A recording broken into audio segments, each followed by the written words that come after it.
Admitting everyone now. Lovely. Just give a couple of seconds for everybody to get in. Perfect. Okay, good evening, everybody. Thank you all so much for joining us tonight. Welcome to Avid Reader's Zoom session for the discussion of Rebecca Prince-Ruiz and Joanna Atherfold Finn's Plastic Free. I'd like to begin by acknowledging the traditional owners of the land on which I'm currently broadcasting to you from, the Yagara and Turrbal people. I pay my respects to elders past and present and acknowledge that this always was and always will be Aboriginal land. I'll shortly be introducing you to our speakers tonight, but I'd first like to reiterate some of the information that I mentioned in the email that you were sent earlier.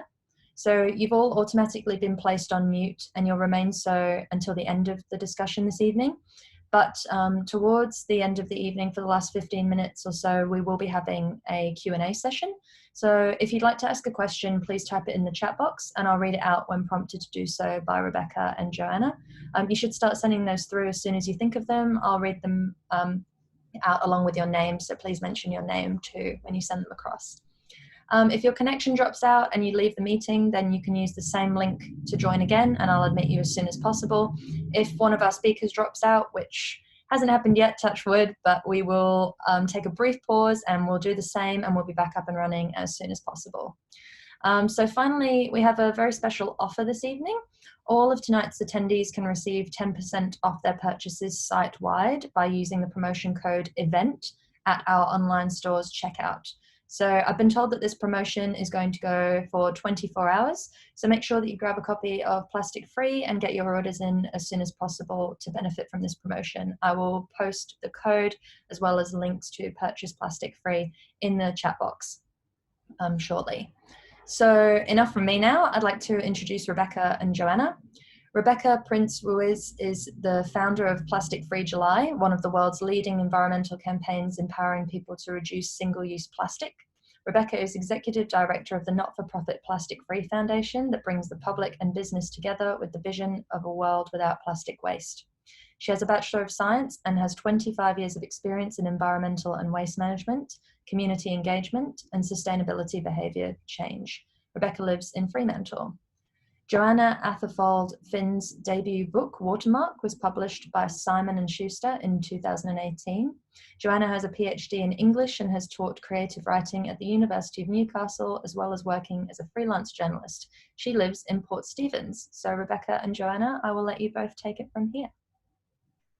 Thank you very much. Thank you. Thanks very much, Emma Kate, and just thanks everybody for attending. And we're going to do this as a little bit of a Q&A. We're going to actually ask each other some questions.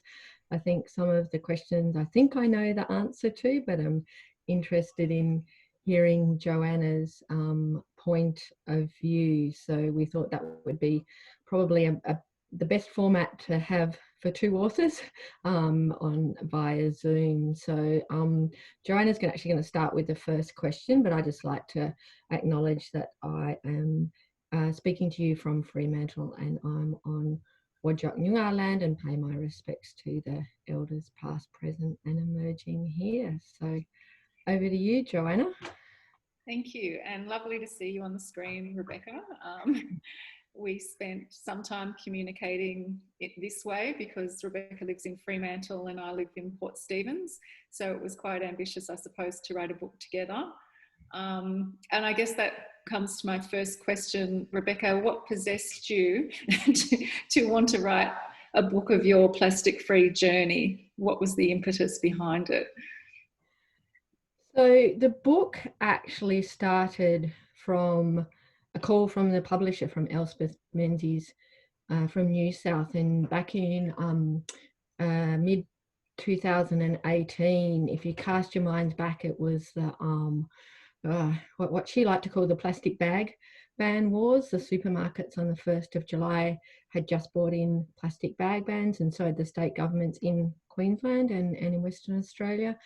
And the supermarkets at that point had started to, those thicker plastic bags, they were 15 cents, but they thought they would there was a period, I think, of 2 weeks originally that the bags were being given away for free, and then they were going to start charging, which was the whole point, because if you have to pay, you would use less. So anyhow, there's one supermarket, which I will not name, extended that, and there was this huge public outcry because there was such support for the ban.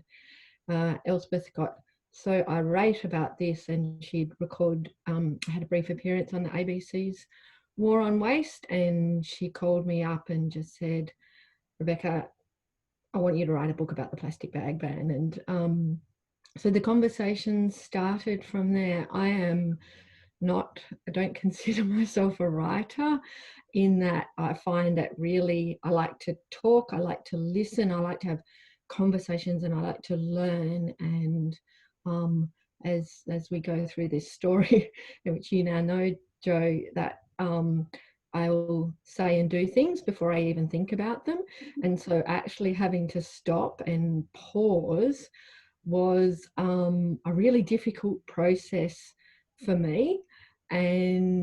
But what kept me going, I guess, was not just, Elsa's belief and New South's belief that there was a story worth telling here, but also my own personal conviction of the stories that I've heard over the last 10 years of doing this work, that I think are such important stories. And it almost felt like the book needed to be told, this amazing story needed to be told, and I was just the kind of person in the place in time to allow it to be told. And had some encouragement from some very wise friends, I think a couple of whom are listening into this talk at the moment. So it was kind of, I had my arm a little bit twisted, not just at the beginning, but along the way. And there were so many times where we almost didn't get there and didn't write it, but I'm just so pleased that we did. And I still read those stories because I love the stories of the people who've made a difference. Fantastic. Thank you. So, Jo, now I'm going to ask you. I think I know the answer to this, but I am curious to hear it from your point of view. So please be completely honest. Okay. How was that process like for you in terms of writing this book? It is your second book. Mm-hmm. And how is this so different from your first? And how did that work for you as a writer, as a journalist, and someone who has so much experience with the written word, working with a complete beginner? Oh, well, I wouldn't ever term you like that, Rebecca. So, yeah, I think that's not how anyone would see you. But I guess, well, to describe how the whole process came about, I was working on my next book, which is a novel, and I received an email quite out of the blue from Rebecca. We'd never met, and Rebecca said, I've been approached to tell the story of Plastic Free July, and I really think I need someone to do this with. Would you be interested? And I was quite blown away, but also very honoured. And it just came at a perfect time because I'd been doing Plastic Free July. There'd been a shipping container spill in our local area where a lot of plastic emerged, and that was a really personal wake-up call that this was happening in our own backyard, I suppose.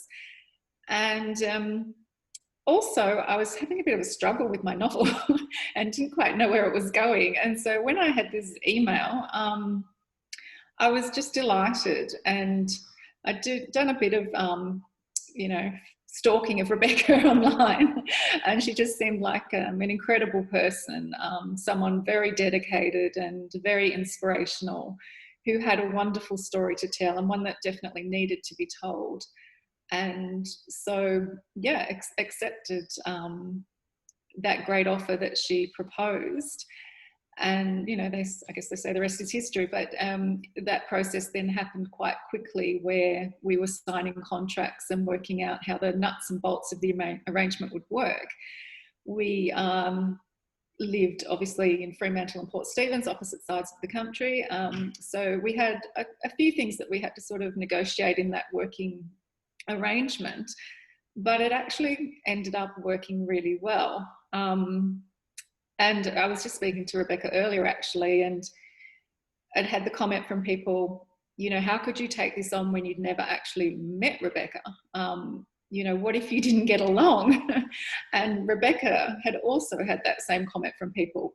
How could you just ask this person out of the blue who you'd never met, what if you didn't work well together? And we said to each other, that didn't cross our minds. That thought just did not cross our minds. So it did work. I don't think we had any tears. Did we? I don't think we had any tears or tantrums. Well, not about the working relationship. Not anyway. about the working relationship anyway. About many life things probably, but yeah, the working relationship was really great. So yeah, honoured to have been asked.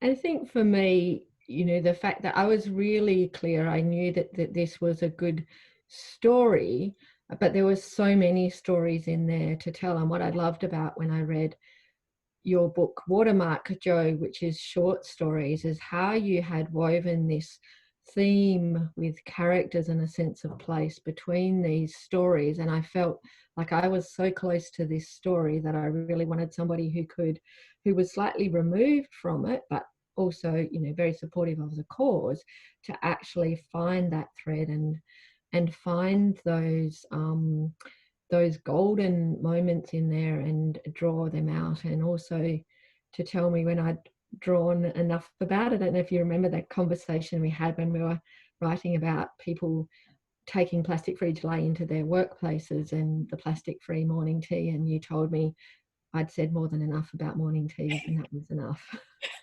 Enough, Rebecca. I do remember that. Yes. I felt there was a whole book in that, but yeah. And I guess that was the thing, you know, Rebecca has so many incredible stories to tell from around the world. When you think about 250 million people participating in Plastic July, there was never any lack of stories or resources or information. So it was more really bringing those together and finding the form and shape that they would take. So that was a really unique process and a wonderful process. You know, often when you're starting a book, you're having to seek out that information, but in this case, it was quite the opposite. There was an abundance of information there, so that was great. But yeah, I just was going to ask you, like, one of the first, or the first chapter in the book sort of reflects a little bit on your childhood, because when you look at your work history and what you've done, you've obviously always had a strong environmental interest. But I think that harks back to when you were growing up as well. When did your first realizations take place, I guess, of the human impact on the environment? Yeah, thanks, Joe. So for me, actually, the process of having these conversations with you, like, we had to get to know each other. We found out we had so many similarities, but like as we started having conversations and getting to know each other and sharing each other's journeys and life stories, I think that's what really started, because I always thought that this Plastic-Free July journey started on that particular day 10 years ago. But as we, I guess, unpacked it and shared our stories, I realized it really had started a lot earlier. So one of the big, really significant moments in my childhood, and it had been a bit tumultuous. We'd moved a bit, had some family tragedies, but I had a real sense of home when my family moved to a small farm in the southwest, and I'm the oldest of four, and my siblings and I really loved the farm. We had a lot of freedom, explored the bush, helped my dad out working around the farm. And then when I was about 10, we had to leave the farm, and it was a very small farm, and it was a fairly new farm, so we needed to clear more land to make it viable. And at that point in time, the salinity levels in the catchment of the neighbouring Blackwood River started to rise, and the government put in clearing bans. And so we couldn't clear, because as the native vegetation was removed, the salinity in the soil was brought to the surface and it was washing into the rivers.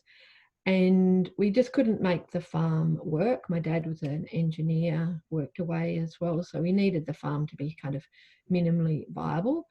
And it was just such a wrenching moment for me and for my siblings. We were really happy there and we just did not want to leave. And honestly, like, I still, even though I've lived more of my life now in the city than the farm, I think that I still feel like I'm a country person. And I think that just planted such a seed of awareness for me that, and this was really intangible, that link. It wasn't anything about my own behaviours, but it was, I think, for me, the first moment that I realised, and it was probably just on my subconscious, beneath the surface, that what we do has an impact on the environment. And I think my parents were always kind of fairly sustainable and resourceful, and it did come from some extent to a concern about the environment. They were also very concerned about social justice and inequities, but it was also probably to a larger extent driven by just thrift and not having a lot of money. So I think in hindsight it probably did influence, my choice of career and the work that I did, but I think it was quite dormant, that link, from my consciousness for quite a long time. Yeah, it was a beautiful story though, I think, and you showed me a photo at that time of leaving the farm and with your siblings, and yeah, just the expressions on your face. It was obviously such an important place to you and it had formed such strong memories. So you can see that right from when you were very young, those links to the environment and your concern of the environment were there. But moving a bit forward now, I suppose, something I noticed from all the different stories in the book and all the different people that we interviewed was they all had something very personal happen in their lives that was the catalyst for them wanting to make a difference about plastic waste. And in every situation, it tended to be something that had touched them in that very tangible and personal way. It wasn't an abstract thing. It wasn't something they'd seen on the television. It was something that had touched their lives. And so I was wondering if you could tell us a little bit about what that moment was for you, when you knew it wasn't just something that was sort of in the back of your mind that you were thinking about, but something that would make you enact change.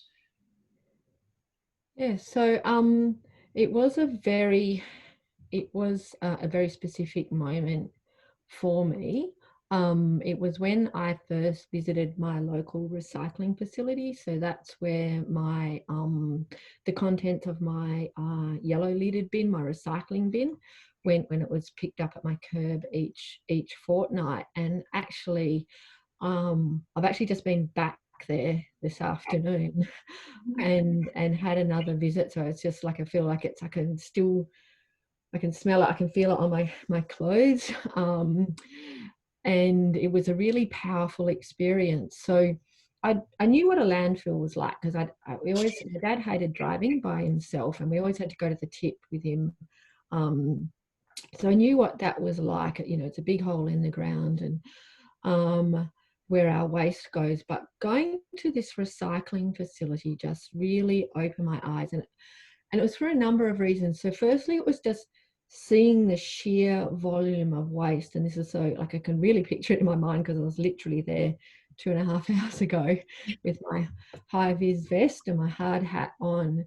And so just to try and kind of paint this picture, and Joe and I, through Joe's beautiful writing, we're able to describe this so much more eloquently in the book. But these trucks are coming in. It's constant flow of vehicles coming into this facility and then tipping out a suburb's worth of recycling and onto this floor inside a big kind of warehouse. And there it is, like, there's my recycling, and I know what that looks like because I look in my bin each week. Well, my husband would probably say he looks into it more than me, but like, I know what that's like, but what I didn't know was like, what was my rubbish like, my waste with my neighbours, with everyone else in my street, with everyone else in my suburb. And it was this mountain, and it has this smell which is, it kind of gets into your lungs and on your skin and your clothing, and it's a kind of a musty smell, because you might have, you know, some a cardboard box in there or some newspaper, but then you've got the maybe some liquid that's come out of a container or stuff, so it's a little bit organic, a little bit musty. And you don't just see the recycling. There was the plastic bags, there was the nappies, there was hoses, there's toys, there's just all of these things that shouldn't be in there, as well as the stuff that should. And then we just got to watch in amazement, and I really wish everybody could go and do this. And I could talk about this for hours, but I won't. Joe will pull me up on this. But just seeing these processes that shoveled by these different machinery onto conveyor belts, and then it goes through this complex process of being sorted through mechanical means into paper and plastic and metal and glass. And then these conveyor belts will have people actually standing there sorting as well. So somebody might be on a plastics line, and the conveyor belt's at waist height, and somebody's job might just be pulling out the plastics that have got number 1 on them. That's the clear drink bottles or water bottles. They might be doing that all day. They're just pulling this waste out. And it was such an eye-opener to me, not just the volume, but seeing the complex and energy-intensive process. And that night when I went home and I was putting out my recycling into the bin, it just really hit home for me. Like, I'm throwing this away. I'd never thought about it before, but now I knew where it was going, and I just felt this deep personal sense of responsibility. This is my waste. And I thought, I mean, of course, don't get me wrong, like, of course it's really important to recycle. It's way better to put stuff in your recycle than to send stuff to landfill. But I knew that the best thing I could do was just put less in my bin, to choose less, to accept less packaging. And so at that moment, I thought, I've got to do something differently. And then the next day I went to my workplace. I was working in local government in waste and sustainability education. And Joe's now started to understand this about my character. I'm a bit impulsive and half Spanish. I attribute this to my dad, that I just said, I'm going plastic free next month. Who wants to join me? And I never had any intention. Like, if somebody had said to me it'd become a global movement, I would have just laughed, because I wasn't trying to start a movement. I wasn't trying to educate anyone. I was really just trying to change myself. And because I realized what my impact was. I realized what I was doing. And I think I'd kind of thought, like many of us, like, if I fill my recycling bin and it's absolutely chockers at the end of a fortnight, I put it out, I'm actually helping out the planet. Like, the more I make to recycle. And of course it's important, but I now realize the less I put in there. And so it was really as simple as that one decision. And the fact that my colleagues, Amy and Nabila, said yes, and some of our volunteers said yes. And so this group of 40 of us back in Perth in 2011 thought, we'll just give it a go. It's a wonderful story, and it really shows how that impulsivity can have such an incredible effect, and that you didn't just see that and sit back and be frustrated by it.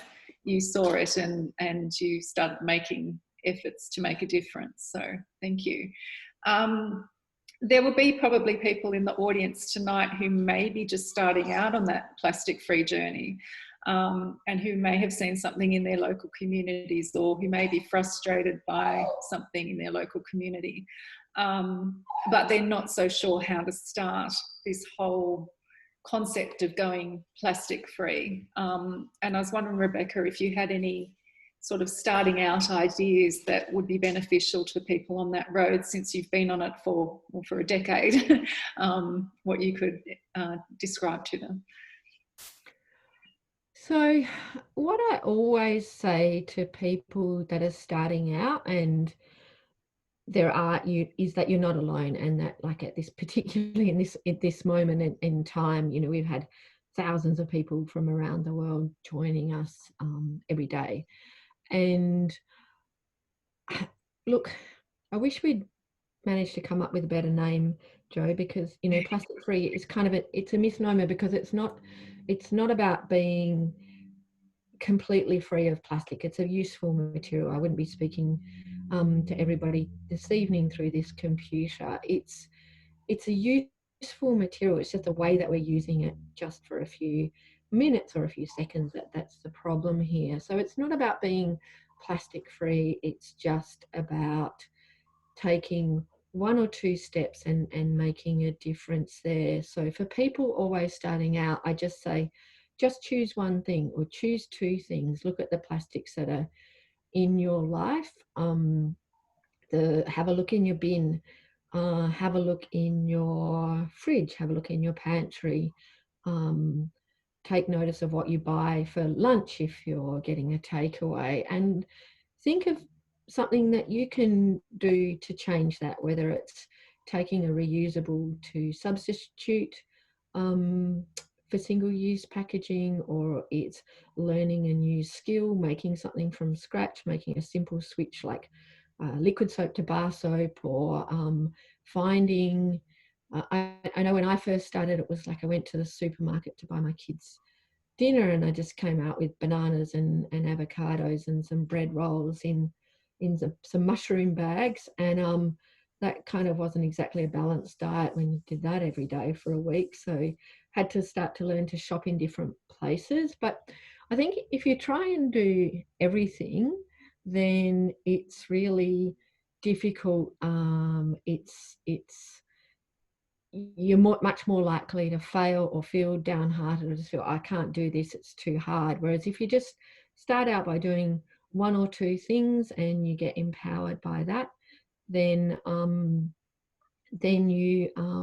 you feel good about it. And then maybe when that's a habit, so 28 days, or, you know, the month of July is great, then you can go and do more things. And there's just so many beautiful stories in the book. And it was really interesting as Joanna and I were writing it, because we'd be talking to our publisher Elspeth, and at New South they were all doing the challenges as well. So then they would be, as they were doing the editing process and guiding us and helping to shape this story, we'd be getting messages from Elspeth, oh, what do you do about this, and what about tins, and what about tea bags? And so we ended up with, in the book, I really love the layout that we ended up creating together, because there's some great like little tip boxes and breakout boxes with not just inspiring quotes, but here's 5 things you can do in the home, or here's 10 ways you can share it in your community. So it's practical to be part of Plastic Free July. It's not just, and it's about taking action as well.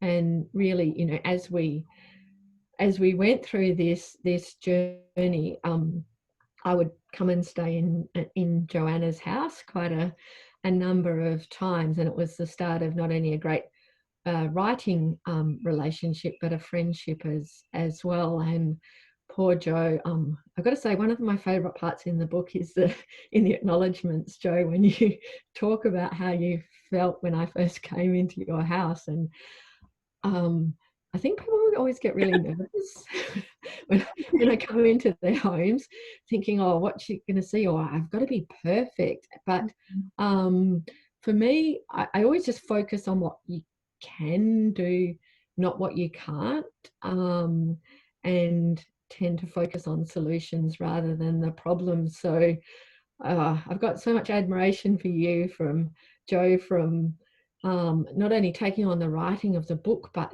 launched in pretty much a year to this world of waste and the world of plastic. So I'm interested in asking you, what was one of the biggest wake up calls for you when you started to write the book, and what changes has it made in your life? Yeah, well, what you say there is very true. I was extremely nervous to have the founder of Plastic Free July come and stay with me, and I must admit I did a big sort of pantry clean out and looked everywhere.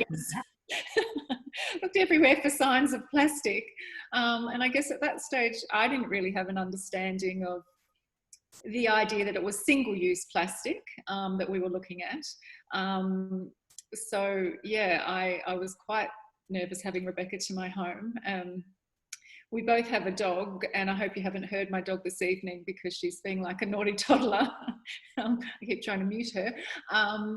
But yes, when we were working on the book, my dog was chewing plastic toys under the desk, and it was just like this sort of squeaking wake-up call to plastic.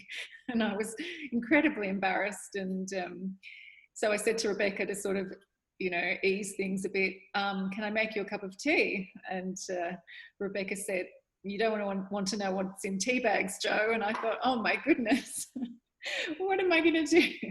But having said all of that, the thing with Rebecca is she's not at all judgmental. The Plastic Free July challenge is a challenge, but it's not about perfection. And so if I was to learn anything about this process, I think it would be that one. That you just start off small, start off with what you can do and slowly build up. And none of us are perfect. There's always going to be circumstances where you're going to find something coming into your household that you weren't expecting that is maybe a single-use plastic, but you don't then say, oh, well, I've failed the challenge, I can't keep going. That would be a terrible thing to do. What you just say is, okay, here's something I've discovered that does have single-use plastic in it, and now I'm aware of it. So that was a big lesson for me, that you don't need to be perfect. Another big lesson for me was the amount of plastics that don't get recycled. That was such a wake-up call for me. And I think probably, the way Rebecca felt 10 years ago was how I felt maybe 2 years ago, because I just assumed I was doing the right thing. I was a good recycler. I picked rubbish up off the ground. I felt I was doing all the right things.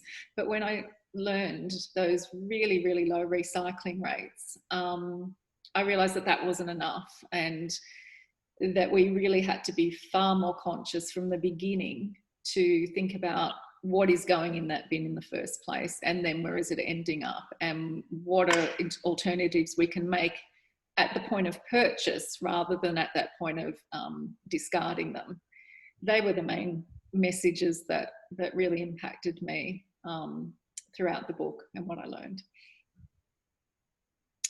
Oh, I'm asking you a question. I want to ask you the next one, but no, that's fine. So, Rebecca, I know that, and probably going off that sort of information, that it is a positive campaign. It's not about what you're not doing, but what you can do, and it's very solutions focused. But can you give a little bit of information, because the statistics are quite alarming in terms of our plastic waste situation, and the fact we are a throwaway society. Sort of how that came about, I suppose, and where we're sitting at the moment with it, and maybe where we can go to improve it.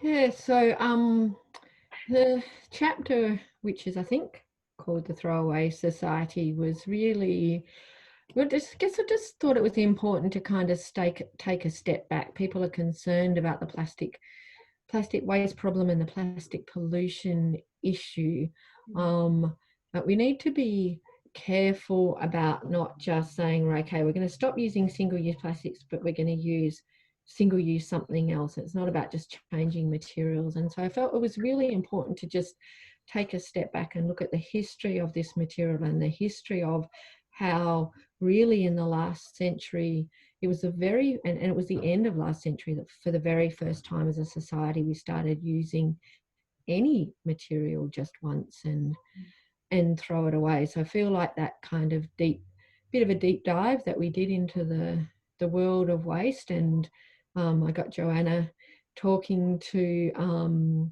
the CEO of a landfill site and finding out about all of the things that get thrown out there and this waste issue. But it really goes, the story of the throwaway society is the story of plastic. It is the story of this material that we invented, which is amazing and has so many benefits and uses. But we actually were taught in the 50s to throw it away because it is so cheap to produce. It's largely made from fossil fuels and often a waste product from the petroleum industry. And so unlike, pretty much any other resource, for the first time we've been exponentially increasing production of a material, and then we have to invent all of these ways we're going to use that to use it up.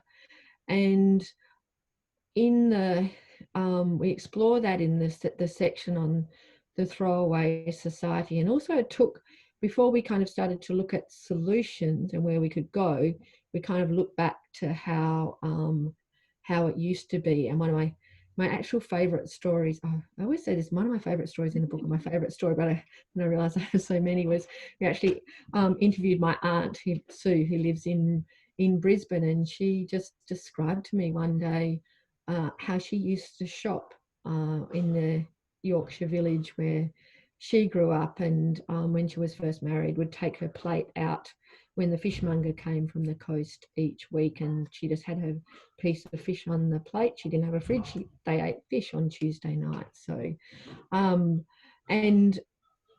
so we explored that in the book. And also it was really important to get not just this kind of Western perspective, but the global perspective as well, because the waste issue is very different in different parts of the world. But what is universal is that we're producing more, and we all have this challenge around the plastics. And I wanted to ask you, Jo, with all those interviews that we did of people who are participating, well, which was one for you that really stuck in your mind? And could you perhaps read some of that story? Yeah, sure. So this was in the chapter where we looked at the top 4 single-use plastics. And one of the key ones is obviously the single-use plastic bottle. And we did an interview with a lady named Vandana, who lives in India, New Delhi. And she was doing the Plastic Free July Challenge, and she described how she managed to reduce her plastic to such an incredible extent. And so what she ended up with was just some drinking bottles for her water, and the plastic wrapping on those drinking bottles. So I just want to read a little extract from that.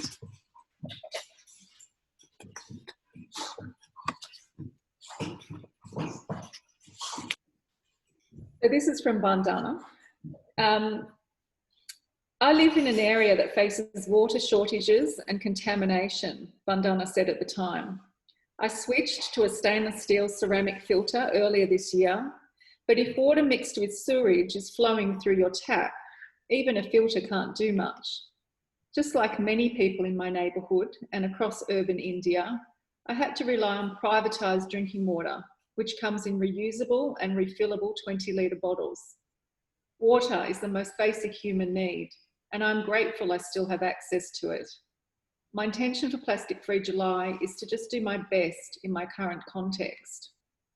So it really made me reflect, I think, on the fact that Vandana was doing this challenge and doing it so incredibly successfully, and that she was doing it with those restrictions that you have in developing countries. And I just thought what a wake-up call to us, because we have, you know, for most people in Australia, we have ready access to drinking water, and we can easily use a reusable plastic, not reusable plastic, reusable drink bottle or container, whatever form it takes.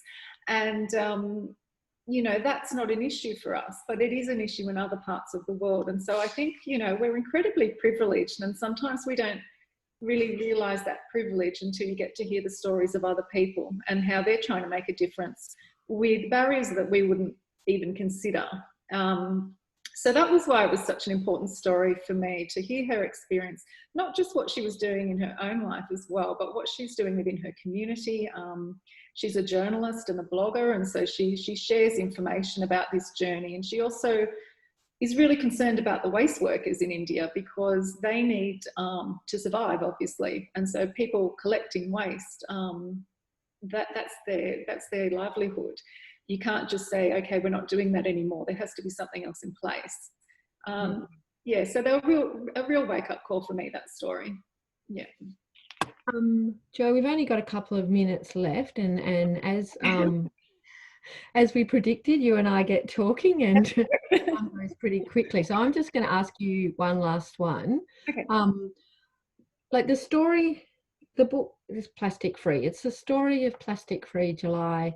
It's the story of the movement, and it's a movement around this single-use plastics. But I think really, as we kind of found the gold and the thread in this story, it's really a story of change making. And at this time in our history, in this moment, there are so many not just environmental injustices and problems and issues that this planet is facing, but I'm sure that I feel like that we learned so much through Plastic Free July, and how this small grassroots movement and a handful of people grew to 250 million people. And one of the most extensive interviews you did, which we share a lot in the final chapters of the book, is interviewing Colin Ashton Graham, who is a behavioural economist that we work with. And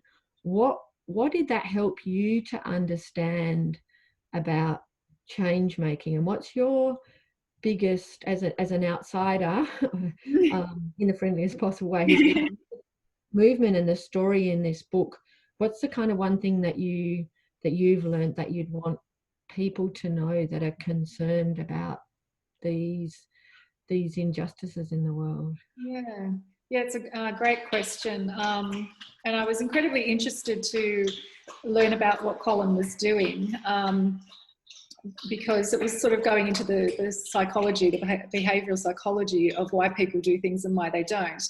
And the statistics show that, as Rebecca says, you know, the majority of people care about plastic. They care about plastic in the ocean. They care about plastic in landfill. But that doesn't always translate into concrete action. And so I guess what he really taught me was that this whole campaign has been about the small ask, ASK, not the small ask, and getting people to take something on, and having them see how that works in their lives, and then maybe moving on to the next stage. And also finding out what motivates people. So what might motivate someone to make plastic-free purchases could be that they like home baking, and that they don't use the plastics in what they cook with because they don't need to. The motivation is the home baking, but they're still going without that plastic. So I think regardless of what the motivation is, it is sort of to find that within people, and to use that as an approach for making change in whatever area it could be, whether it's plastics or whatever it might be. And I guess what the coronavirus has taught us all is that we are incredibly resilient people. We're innovative, we're creative, and we can adapt really quickly to change if we need to. And so I think we've discovered a lot of strengths going through this pandemic that perhaps we weren't aware of. And so, yeah, that reflects too in the whole idea of change making. And I might just close off there, because I know Emma Kate was keen to leave plenty of time for people's questions. So Joanna and I finished the copy editing process in the first week of March, and then there was actually quite a few weeks where we weren't even sure if the publishers would still be able to print the book. Many books were held over to next year, and so we'd done 10 chapters. There were 10 years of Plastic Free July. We thought we were done, and then we decided to add a postscript. I call it the Covered Postscript, and I just want to finish by just reading a couple of sentences from that, where we quote Colin from a conversation, the behavioural economist, from a conversation I had with him in the last week of March, when I rang him up and I said, Colin, I don't know what to do. I think we should maybe cancel Plastic Free July. Let's do it in September, October. We didn't know what was unfolding in the world at this time, and he encouraged me that we and the campaign that we needed to still continue, but obviously in a different way. He said, it's a really valuable thing we're offering, because right now much of the distress comes from people feeling like the world is out of control, and that can lead to anxiety and depression. Doing meaningful things in your home, taking action for Plastic Free July, can be an antidote to that, Colin says. So that is the story. It's a story of hope, and as much as Joanna and I thought that both of us having long hyphenated surnames, having the subtitle of the book, The Inspiring Story of a Global Environmental Movement and Why It Matters, is really a story for our times, because as we know, caring for our health and caring for our planet are so deeply interconnected. So that's our story, and I hope that you will get as much from reading it as we got from writing it. Thank you. Thank you both so much. That was a wonderful Q&A session that you did together, and now we have several audience questions, all brilliant questions. We have got about 12 minutes, so I promise you all that I'll try and get through them. If your question is left unanswered, feel free to email it to us, and I'm sure that Joanna and Rebecca wouldn't mind if I pass them on if you've got time then to look at them. But yeah, let's start with the first question that I received, just to be fair.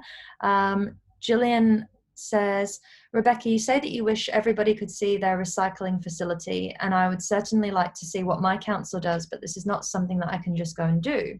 How did you get permission to observe? Is there a way to make the information more widely available, for example, to school children? Yeah, so great question, and thanks for taking on that challenge. I would just start with a phone call to your local council and just ask them, because you never know. I mean, obviously, a lot of places have closed down tours at the moment, but you just never know. So ask them if it's something that they do run. And not all the facilities are set up to take tours, but there are some. And failing that, they might be able to point you to, a lot of them will have some great video content sharing the story of what inside your local facility would look like. So encourage you to try that. Brilliant. Lee asks, how important do you think the language is around waste? Like, we used to say disposable, but now some of us, not the marketers, say single use. Can changing language help people think differently about their consumer living? Do you want to have a go at that one around single use, Jo, and that radio interview and fast forwarding? All right, I'll just take you off mute, Jo. Sorry. Yeah, thank you. My dog was having a little whinge in the background, so I muted myself. Naughty dog.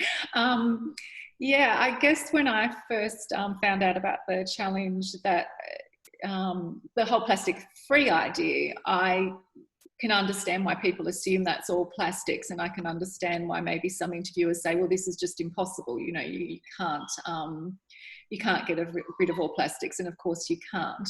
And so that idea of single use is more looking at things that are made to last a lifetime, but really you're using them and then you're disposing of them. And I suppose there's other words out there that are also a bit confusing. So there's a whole range of words that go around different materials we use, such as compostable or biodegradable or degradable, and all these terms are mentioned in the book, because you can be trying to do the right thing with what you purchase and then actually finding that what you're purchasing is not breaking down into nothing, but it is in fact just breaking up, as Rebecca will say, into much smaller pieces. So I think one of the things I certainly learned through this process was you need to sort of educate yourself and look at the small print and not just assume that because something's in a bag with a green leaf on it, it is environmentally friendly. Those terms can sometimes be there to confuse us as consumers, and we really need to be on the lookout for them. Thanks, Jo. We have another question here for Rebecca from Designed by Mariska. Sorry, I didn't catch your name there. What is your hope for this year's Plastic-Free July, and how has the approach changed from previous years due to COVID? Yeah, good question. So, hi Mariska. Mariska, we actually got to share a little bit of her Plastic-Free July story in the book. So, look, I hope for this year is really just to grow the impact of the challenge for more people to become aware of it, and for it to really become mainstream. And the I think writing the book, so much of what we do happens in social media, but I think actually capturing these stories in the book is really helpful in building that momentum and taking it forward. So Joanna had a good laugh at this when I told her this morning, but the other day I did an interview in the morning with That's Life, which is a women's magazine, kind of focus, I think, a lot on celebrities and the New York Times in one day. And it's just like, we have this such incredible variety of people that are interested in, but for me, although it was just, such an honor for us to be quoted in the New York Times, I was actually more excited about getting it in this That's Life magazine, just because I just think it's going to reach such a mainstream audience and get that kind of impact. And so my hope is really to take it mainstream, but I guess my kind of bigger hope, and my hope for Plastic-Free July, is that we continue forward with this shift, this groundswell of individual change, which and change in culture, which puts pressure on our business and our governments, because ultimately at the end of the day, we can't fix this through behaviour change. We need to change the system, and to do that doesn't mean a few people doing it perfectly and be able to fit their year's worth of landfill waste in a mason jar. It takes everybody, lots of people making small changes, because that's what adds up to make a collective impact. So, yeah. Thank you. No ask, but that's what I'd like. We have a question from Zol, who says, this is a great talk, very inspiring. I loved Rebecca's story about her auntie in Yorkshire with plates of fish. I remember when we used to get milk delivered straight to our billy cans sitting on the fence post down the end of the driveway.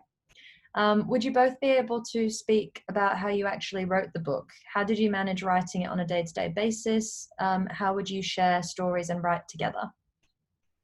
Wow. Do you want to start, or would you like me to? Well, clearly, we had the distance issue. So we were riding from Fremantle and Port Stephens. So there was a bit of a logistical barrier to get around. But what Rebecca and I found was we were chatting pretty much every day. In fact, I found I spoke to Rebecca more than my own mother during this process, which is unusual.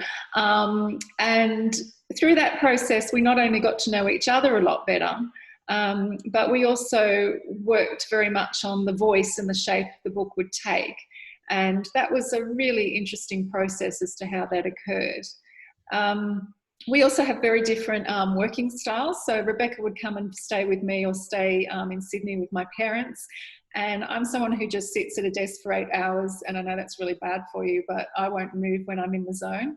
Whereas Rebecca will just flit off and go for a jog or do Pilates or do something incredible. One day we were about to do an overseas interview. We had 10 minutes to go. And Rebecca said, "Jo, I'm just going to go for a quick jog before that interview." I said, "What, you're going what?" She said, "I'm just going for a little jog up in the bush." I said, you can't go for a jog up in the bush. We're about to interview someone overseas." She said, "It won't be long, it's fine." And off she went. So I think I learned a lot from Rebecca about how to change my writing habits and to be a little bit more flexible. And I think we just worked really well together, because even though we have a lot of things in common in terms of our worldviews, we also just had working styles that sort of fitted in quite well together. And yeah, it did. It worked really well. So by the end of the process, not only were we still talking, but we were very firm friends. Yeah. That's actually true. I did abandon Jo just before that interview, but I came back just in time. What I was really clear about when I was asked to write this book, I was really clear that, well, first of all, I was worried about my capacity to write it, but my capability. And I wanted it to be a story that was interesting. I wanted it to be a story that was compelling. I wanted to find someone who could share this amazing story in a way that people would want to read it, and not just, you know, the eco activists like me, but everybody would want to read it. And I remember one of the first things that I learned from writing with Jo is that I use a lot of exclamation marks. I don't use emojis, but I use exclamation marks. And Joanna said that I wasn't allowed to use exclamation marks, and that I didn't need them if the message wasn't strong enough. It's like, Joanna, that's how you make a strong message. You use more exclamation marks. So, but, you know, to me, it's kind of like this story of our writing relationship is a beautiful it's a beautiful example of the story of Plastic Free July. It's not that, like, I like to talk. I like to go into the stores and talk to the baristas and talk to cafe owners. How does this work for you? Talk to teachers, listen to kids, find out what worries them. I like the doing. I love going to that recycling facility or joining a beach cleanup. And Joanna just is, will just sit back and can describe it. And I remember that very first time when, even though we were invited to write the book, we still had to do a sampled chapter, and we had to, come up with I can't even remember what we call it. We had to do this pitch for the book anyway.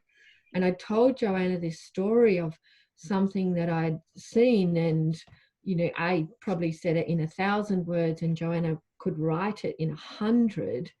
And when she sent it to me, and I just cried, because like that was exactly how I felt and what I wanted to say, but I just get so excited that it wouldn't have been compelling to anybody, but, well, probably wouldn't have been compelling to me because it would have taken so long to read. So to find somebody that could encapsulate that, and it was really it was really a co-creation, and that's what Plastic Free July is. Like, I get a lot of credit for starting this movement of 250 million people, but if it wasn't for other people giving of themselves, for making those choices, for doing things differently, for going out of their comfort zone, and so generously sharing of their skills and resources, the campaign wouldn't be what it was. And the book is exactly like that. And I, to me, it just illustrates this point that together we're much bigger than the sum of the parts. And there's a lovely quote in there from, I think it was a Japanese poet, Jo, that alone we're a drop, together an ocean. And to me, sums up the book and sums up the movement. Lovely. Thank you so much. I think we're just run out of time, and I think that's actually a fantastic note to end on. So thank you so much, Rebecca and Joanna, for an absolutely brilliant discussion tonight. I'm sorry if I didn't make it to all of the questions. I know that I've got a couple there. I hope that you've all really enjoyed this discussion this evening. I'll now ask firstly if either of you have any final comments that you'd like to make, or if that is, I think that's a perfect note to end on. But if you do have anything that either of you would like to add, then that's fine. Otherwise, I'm going to unmute everybody now so that you can all join me in thanking Joanna and Rebecca for a fantastic discussion. So you're all coming off mute now. Thank you very much. There we go. Thanks everyone for joining us. I'm going to post a link to purchase the book in the chat box again now. And I hope you all have a lovely evening. Thanks so much. And thank you very much, Emma, for facilitating this. It's been great. Thank you. Thank you both. Thanks everyone for joining. Have a lovely night. Bye.